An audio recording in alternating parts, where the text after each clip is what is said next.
High বন্ধুরা, আজকে চলে এসেছি নতুন ব্লগ নিয়ে। আজকে চলে এসেছি কিছু অনলাইন থেকে শপিং করেছিলাম, সেগুলো আপনার সাথে শেয়ার করবো। আর সেগুলো নিয়ে নিয়েছি আমার হাতে। এবার ঝটপট করে পরে আপনাদের সাথে শেয়ার করি কেমন লাগছে।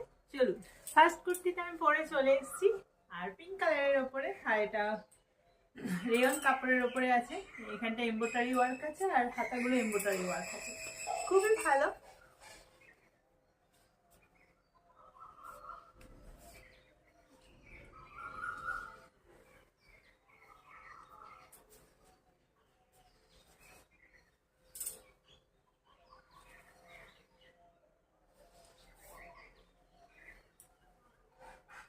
সেকেন্ড কুর্তিটাও পরে চলে এসেছি, আর কালারটা খুব সুন্দর একটা কালার, পেঁয়াজি কালার। আর এটাও সামনেটা এরকম এমব্রয়ডারি করা আছে। কুর্তিটা পুরোটাই, ফ্রন্টটা পুরোটাই ওয়ার্ক